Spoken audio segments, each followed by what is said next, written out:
Already বাংলাদেশের একাংশের একটা ম্যাপ, চট্টগ্রামের অঞ্চলে ভিন্ন একটা ম্যাপ এঁকেছে যে এটা আমাদের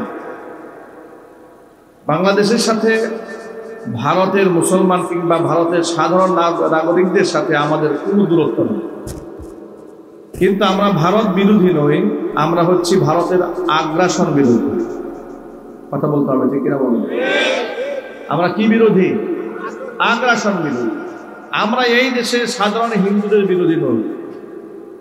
তারা কাদের বিরোধী? হিন্দুত্ববাদের বিরোধী, এবং যারা হিন্দুত্ববাদ মুসলিম দেশে কায়েম করতে চায় আমরা তাদের বিরোধী। আমরা শান্তিকামী হিন্দুদের বিরোধী কখনোই ছিলাম না। ইসলাম কোনোদিন শান্তিকামী হিন্দুদের বিরোধী নয়। এমনকি ওরা তো মসজিদ ভেঙে মন্দির নির্মাণ করার ধৃষ্টতা দেখিয়েছে পৃথিবীতে। আমাদের জিহাদের আহকামাতের মধ্যে রয়েছে মুসলিমরা যদি অমুসলিমদের দেশে যুদ্ধ করে, জিহাদও করে, এরপরেও অমুসলিমদের ধর্মীয় উপাসনায় তারা হাত দেবে না। ফসলদার গাছ, ফসলদার ক্ষেতকে তারা নষ্ট করবে না। ফলদার বৃক্ষ তারা কাটবে না। নারী শিশুদেরকে হত্যা করবে না। বৃদ্ধদের গায়ে হাত তুলবে না।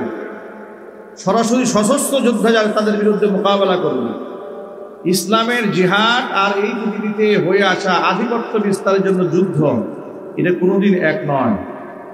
কিন্তু আফসোস এবং পরিতাপের বিষয় হচ্ছে গোটা পৃথিবীতে মেসেজ দেওয়া হয়েছে, জিহাদকে বানিয়ে দেওয়া হয়েছে সন্ত্রাসবাদ, আর আগ্রাসনকে গোটা বিশ্বের মধ্যে তারা যে ক্ষমতার আধিপত্য করছে, আগ্রাসন চালাচ্ছে, এটাকে তারা জঙ্গিবাদ, দমন, মানবতার বিরুদ্ধে যারা কাজ করে তাদেরকে দমন করছে, এই ধরনের সংজ্ঞা দিয়ে দিয়ে গোটা দুনিয়ার মধ্যে মুসলিম নিধনের এক ষড়যন্ত্র চলছে। কথা বলেন, ঠিক কিনা বলেন?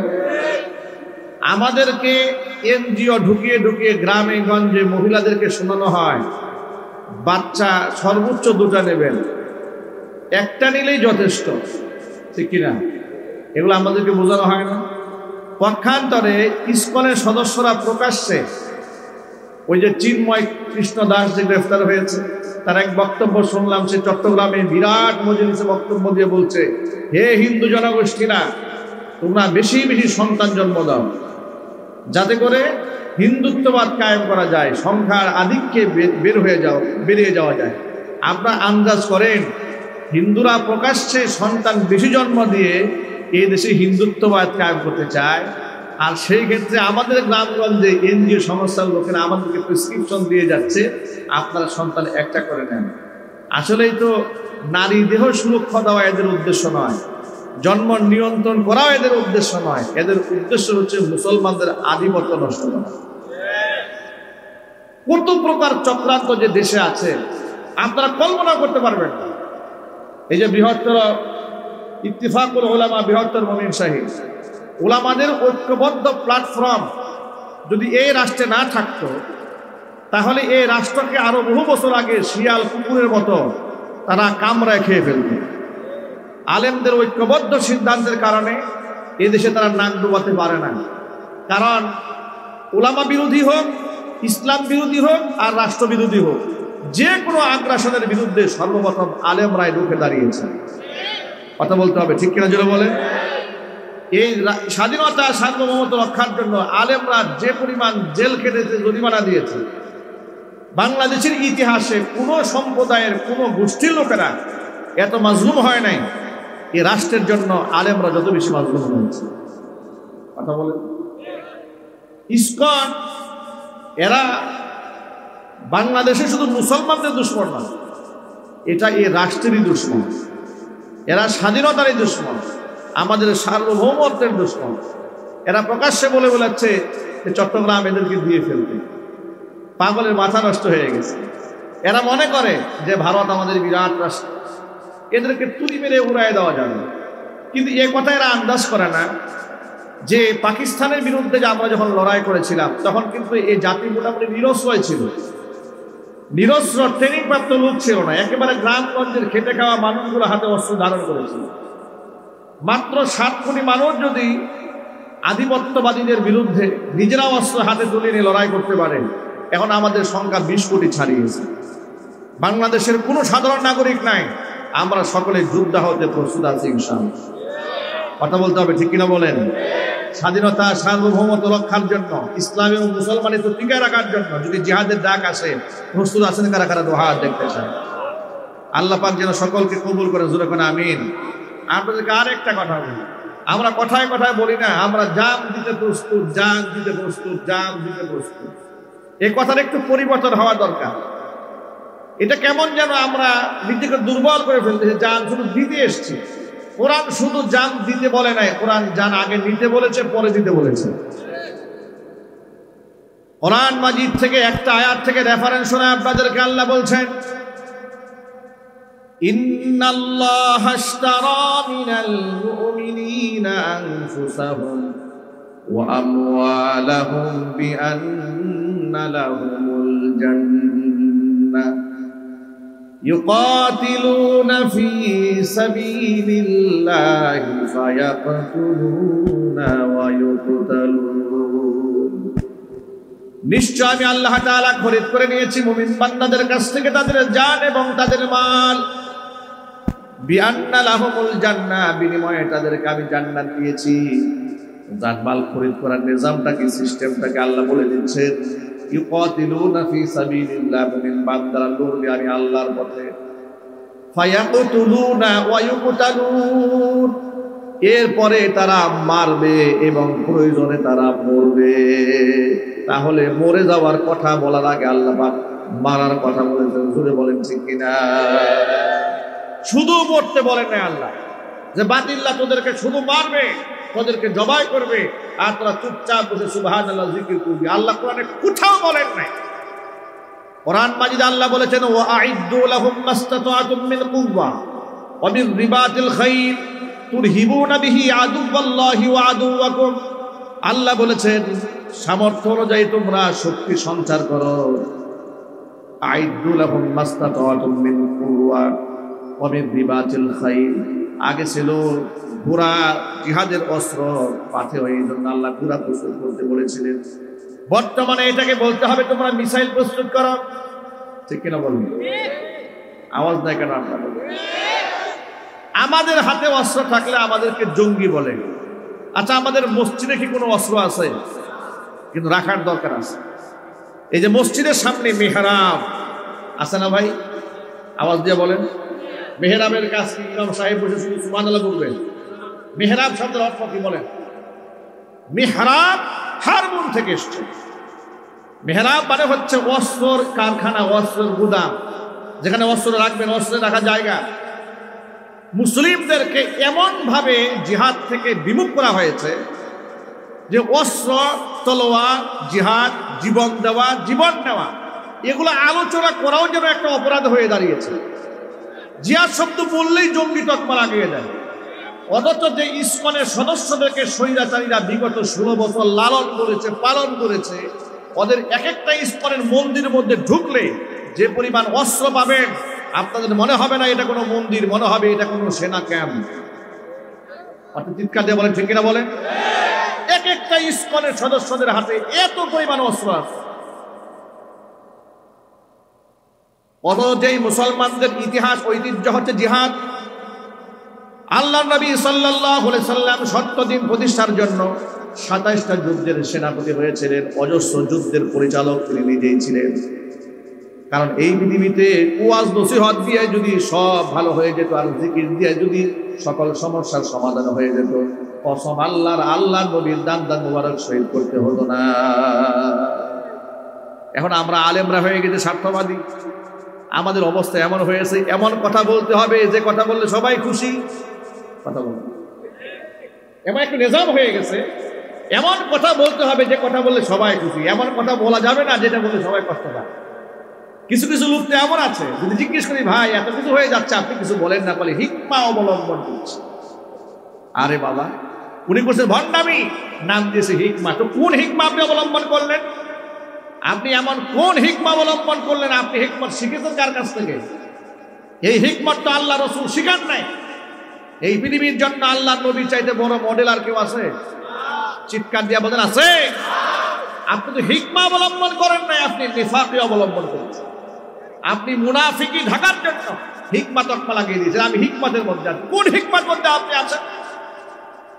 একদল মুসলমানকে প্রকাশ্যে জবাই করা হয়, আপনি আলেম হয়ে কোনো কথা বলেন না। এটা পৃথিবীর কোন হিকমতে আছে? কোরআনের বিরুদ্ধে আইন চলে যায়, আপনি আওয়াজ তোলেন না, এটা কোন আইনে আছে? মুসলিমদের আধিপত্যকে নষ্ট করা হচ্ছে, স্বাধীনতা সার্বভৌমত্ব হুমকির মুখে আপনি কোনো কথা বলেন না কেন? যদি আবার রাম বামরা নারাজ হয়ে যায়, যদি ভারত আমার প্রতি অসন্তুষ্ট হয়ে যায়, ভারত সরকার আমার প্রতি নারাজ হয়ে যায়, আপনি চুপ থাকতেছেন। কসম আল্লাহর, এই হেকমত আল্লাহর নবী শেখাননি। এই হেকমত যদি আল্লাহর নবী গ্রহণ করতেন তাহলে রাসূলুল্লাহকে হিজরত করতে হতো না। কথা বলেন।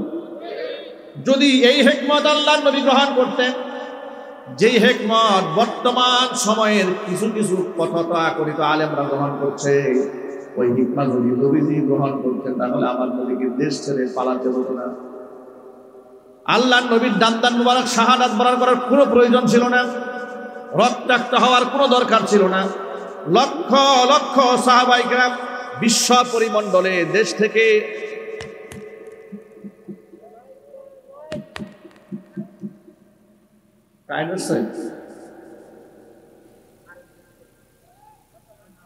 আচ্ছা ঠিক আছে, লাইন দিয়ে দেন।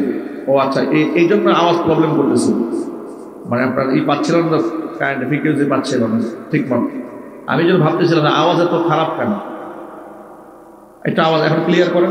বিদ্যুৎ চলে আসছে, এখন তো আপনি এগুলো সব বলে দিতে পারেন। এগুলো আমার হাতে সময় ছিল না, বিধে আপনাদের কিছুই বলিনি। কি মাইক ঠিক করবো না কথা বলবো?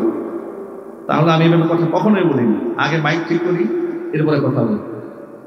ভাইরা, তাহলে হিকমতের নামে চুপ থাকার কোনো সুযোগ আছে? কথা বলেন আপনারা। হিকমতের নামে চুপ থাকার, অন্যায় মেনে নেওয়ার, বরদাস্ত করার কি কোনো ফর্মুলা কোরআন হাদিসে আছে? নাই। বরং কোরআন হাদিসে কি আছে শুনুন। কোরআন সুন্নাহর মধ্যে আছে, মান রাআ মিনকুম মুনকারান ফালিয়ুগাইয়িরহু বিয়াদিহি। চোখের সামনে যদি অন্যায় কিছু দেখো, ক্ষমতা থাকলে হাত দিয়ে প্রতিবাদ জানাও, হাত দিয়ে সেটাকে তছনছ করে দাও, ভেঙে দাও। বা ইল্লাম ইয়াস্তাতি, যদি হাত দিয়ে করার ক্ষমতা না থাকে, ফাবিলিসানি, মুখ দিয়ে বলো। মুখ দিয়েও যদি প্রতিবাদ জানাতে না পারো, ফাবিকালবিহি, অন্তর দিয়া পরিকল্পনা আটো। অনেকে এখানে তর্জমা করে অন্তর দিয়ে ঘৃণা করো না, এটা ভুল তর্জমা। অন্তর দিয়ে ঘৃণা করার কথা কোথাও লেখা নাই, অন্তরের পরিকল্পনা আনতে হবে এটাকে ধ্বংস করার জন্য। অন্তরে যদি পরিকল্পনা আটেন, এটা হচ্ছে ওয়াদালিকা আদআফুল ঈমান, এটা হচ্ছে ঈমানের মধ্যে সবচেয়ে দুর্বলতম স্টেজ।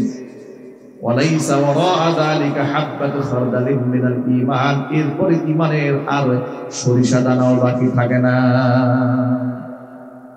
এত বড় জুলুম, নির্যাতন, এত নিষ্পেষণ দেখার পরেও যদি কোনো মুসলমানের অন্তরের মধ্যে সামান্যতম পরিবর্তনে আসা না জাগে, কসম আল্লাহ, বুঝতে হবে তার মধ্যে ঈমানের সরিষা দানাওয়ার বাকি নাই।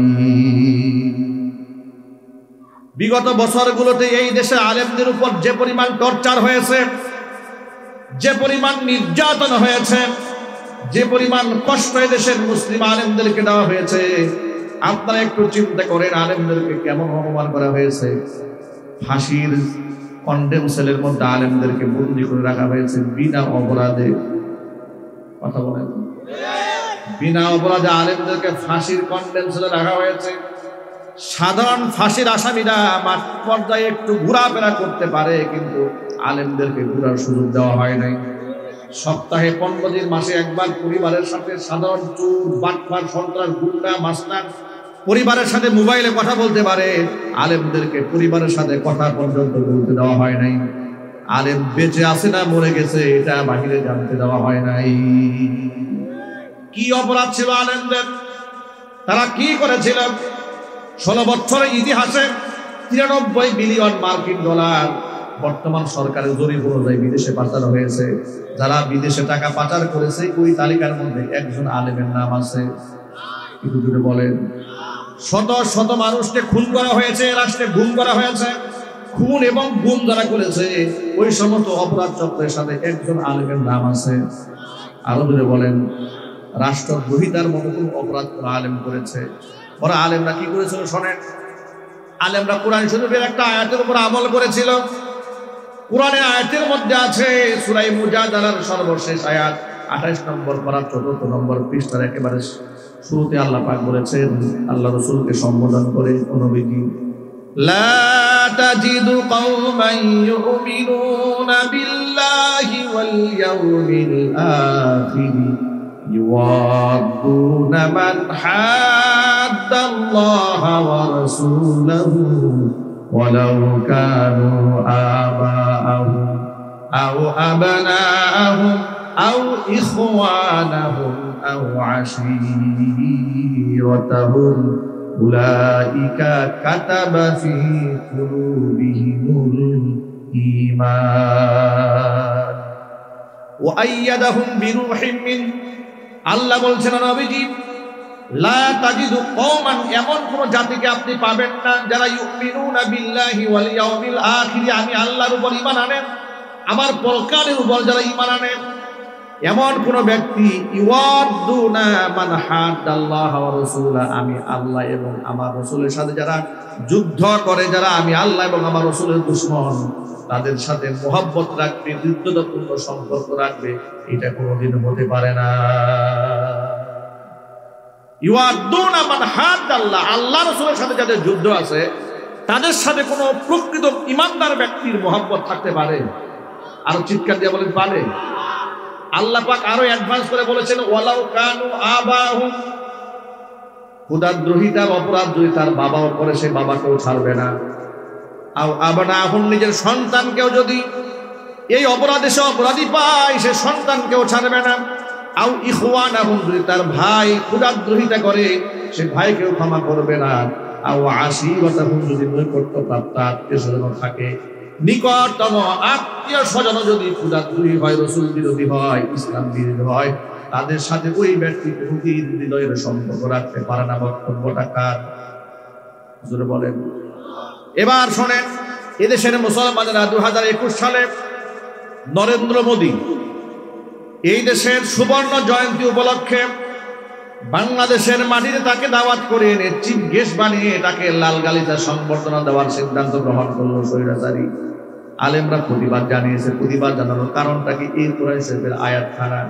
কারণ আলেমরা যখন দেখেছে এই নরেন্দ্র মোদী হচ্ছে গুজরাটের সেই কষায় খনি, আমার অসংখ্য মুমিন মুসলমান ভাইদেরকে পাখির মতো গুলি করে হত্যা করেছে, মসজিদের মিনারের উপরের মধ্যে গেরুয়া পতাকা লাগিয়ে দিয়েছে, মসজিদের মিনারকে তারা ভেঙে ঘুরিয়ে দিয়েছিল, এমনকি মসজিদটা পর্যন্ত ভেঙে দিয়ে সেই জায়গায় রাম মন্দির নির্মাণ করেছে। এমনকি এখনো পর্যন্ত আজকের এই দিন পর্যন্ত অসংখ্য ঘটনা এমন আছে মুসলমানদের বাড়িঘর বুলডোজার দিয়ে তারা ভেঙে দিচ্ছে। আমি অন দ্য রেকর্ড আপনাদের সামনে এখন দেখাতে পারবো, মুসলিমদের মসজিদের সামনে গিয়ে তারা ঢোল বাজানো শুরু করে দিয়েছে, কীর্তন গাওয়া শুরু করে দিয়েছে। মুসলমানদের সামনে, মুসলমানদের সাথে এত জুলুম, এত অবিচার, এত নির্যাতন যারা চালায়, আল্লাহর কসম সেই ব্যক্তির সাথে মুসলমানদের কোনো মহব্বতের সম্পর্ক থাকতে পারে না। তাকে আপনি বন্ধু কেমনে বানান? তাকে আপনি বন্ধু কি করে বানান? যে নরেন্দ্র মোদী আমার মসজিদ ভেঙে মন্দির বানিয়েছে, আমার স্বাধীনতা নিয়ে সবসময় ছিনিমিনি খেলে, গোটা বাংলাদেশটাকে একটা দাস রাষ্ট্রে তারা পরিণত করেছিল। কথা বলতে হবে, ঠিক কিনা? তাদের গোলাম, তাদের পদলেহনকারী স্বৈরাচারী শেখ হাসিনাকে পায়ের জুতা বানিয়ে ওরা পরিধান করে রেখে দিয়েছিল। 16 বছর গোটা জাতিকে তারা মানুষের সামনে, ভারতের সামনে গোলাম রাষ্ট্রে পরিণত করেছিল। কথা বলতে হবে, ঠিক কিনা বলেন? আপনি দেশের জন্য যা খুশি তাই বলতে পারতেন, কিন্তু ভারত বিরোধী একটা কথা বললে আপনি গুম হয়ে যাবেন। আবরার ফাহাদকে তারা কেন হত্যা করেছিল, কেন খুন করেছিল ঠান্ডা মাথায়? তার অপরাধ কি ছিল? ভারতের আধিপত্য বিস্তারের বিরুদ্ধে কথা বলেছিল। ইলিয়াস আলীকে কেন গুম করা হয়েছিল? ভারতের আধিপত্য বিস্তারের বিরুদ্ধে কথা বলেছিল। সাবেক স্বরাষ্ট্রমন্ত্রী বাবর সাহেবকে 10টা অস্ত্র মামলায় 17 বছর কেন আটকে রেখেছিল? ভারতের সাম্রাজ্যবাদের বিরুদ্ধে সে কথা বলেছিল। কথা বলেন, ঠিক কিনা বলেন? আল্লামা মাহমুদুল হক হাফিজাহুল্লাহকে 3টা বছর নির্যাতন চালিয়েছে। অপরাধটা কি ছিল? ভারতের সাম্রাজ্যবাদের বিরুদ্ধে তিনি কথা বলেছিলেন। রফিকুল ইসলাম মাদানী কি অপরাধ করেছিল? সাম্রাজ্যবাদের বিরুদ্ধে কথা বলেছিল। মুফতি সাখওয়াত হোসেন রাজি কি অপরাধ করেছিলেন? সাম্রাজ্যবাদের বিরুদ্ধে কথা বলেছিলেন। আজিজুল হক ইসলামাবাদী কি অন্যায় করেছিলেন? জুনায়েদ বাবুনগরী রহমাতুল্লাহি আলাইহি কি অন্যায় করেছিলেন? কোন আলেমকে তারা ছাড়ে নাই। এত আলেমকে যারা নির্যাতন করেছে, এদের সমস্ত মাস্টার মাইন্ড ছিল উপরে, তার কাটার উপরে। কথা বলতে হবে, ঠিক কিনা বলেন? তারের বেলা উপর থেকে প্রেসক্রিপশন দেওয়া হতো, এই দেশে কাকে মারতে হবে, কাকে কাটতে হবে, কাউকে খুন করতে হবে, কাকে গুম করতে হবে, কাকে ধর্ষণের মামলা দিতে হবে, কার জামা কাপড় খুলে জামা কাপড় চেঞ্জ করে হাতের মধ্যে সিগারেট ধরায় দেওয়া হবে। সমস্ত প্রেসক্রিপশন বাস্তবায়ন করা হতো বাংলাদেশে, কিন্তু তৈরি করে দেওয়া হতো ইন্ডিয়া থেকে, রয়ের কাছ থেকে দেওয়া হতো। কথা বলতে হবে, ঠিক কিনা? এগুলার বিরুদ্ধে আলেমরা কথা বলেছে, এই জন্য আলেমরা খুব খারাপ হয়ে গিয়েছে। আমি আমার ভাষায় এই জন্য অনেক সময় লোকেরা বলে লেডি ফেরাউন বলে, নব্য আবু জেহেল বলে, নব্য ফেরাউন বলে হাসিনাকে। আমি আমার ভাষায় বলি 100 নমরুদ, 100 ফারুক, 100 ফেরাউন, 100 হামান, 100 খাদ্দার গালাইয়া জমা করলে একটা হাসিনা তৈরি হয়। কথা বলতে হবে, ঠিক কিনা বলেন? ফেরাউন এতগুলো আলেম হত্যা করেছিল, কথা বলে না কেন? ফেরাউন আয়নাঘর বানিয়েছিল, নমরুদ আয়নাঘর বানিয়েছিল, বানায় না, হাসিনা বানিয়েছিল। কিছু কিছু লোকেরা বলে আগেই তো ভালো ছিলাম। আহারে কপাল পোড়া, আহারে কপাল পোড়া। আগে কি করে ভালো ছিলেন আপনি? আপনি ভালো ছিলেন কারণ আপনি ছিলেন চোর বাটপার। কথা বলেন, এই জন্য আপনি ভালো ছিলেন। এদেশে আলেমরা তো খারাপ ছিল। আলেমরা কি অবস্থায় ছিল? একটা ওয়াজ মাহফিলে স্টেজে উঠা মাত্র ডান দিকে তাকাইতে হতো, বাম দিকে, সামনে পেছনে কি আছে, কে যেন এসে আমার সামনে থেকে মাইকটা টান দিয়ে নিয়ে যায়।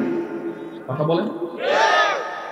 চট্টগ্রামে এক মাহফিলে গেলাম, হালি শহরে, ল্যামিনেটিং করে শর্তগুলো লিখে দিয়েছে থানা থেকে, 14টা শর্ত।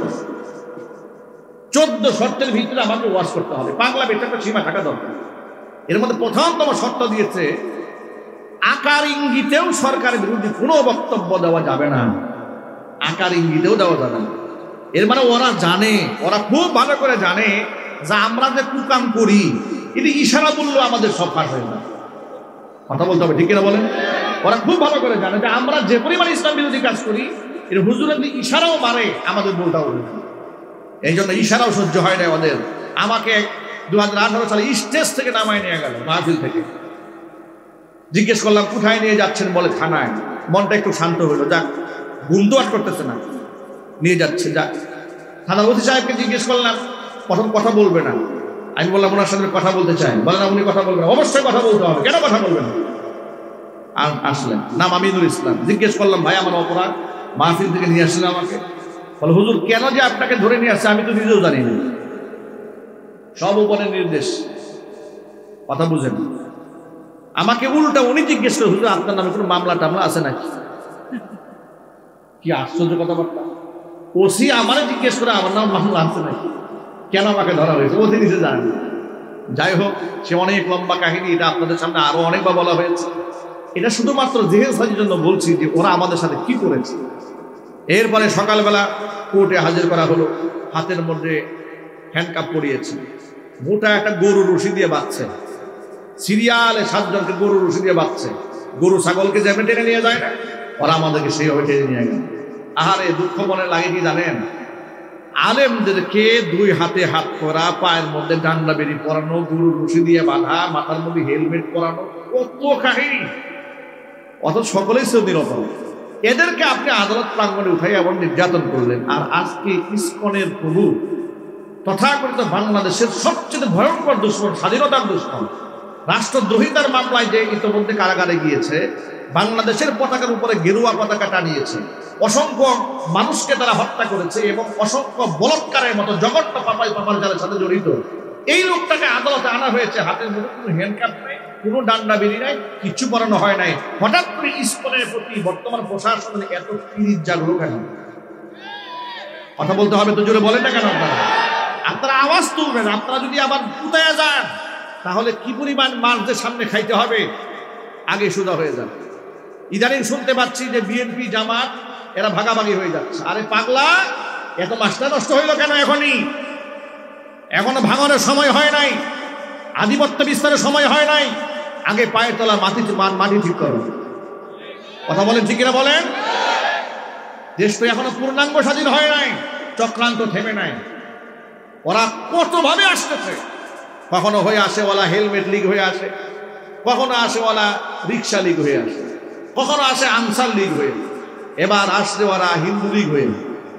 কথা বলেন। সর্বশেষ ইসকন লীগ হয়ে পুরো পাগল হয়ে গেছে। কোন লীগ বাংলার মাটিতে আর মাথা চারা দিয়ে দাঁড়াতে দেওয়া হবে না। আবার যদি রক্ত দিতে হয়, জীবন দিতে হয়, আলেমদের হাতে হাত রাখতে হবে। আবার স্বাধীনতা সংগ্রামে ঝাঁপিয়ে পড়তে হবে। রাজি আসিফকে দুহাত দেখতে চাচ্ছি।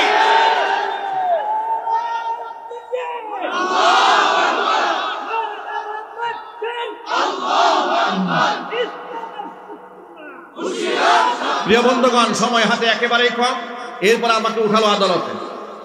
মামলায় লিখেছে গোপন বৈঠক থেকে আমাকে ধরা হয়েছে।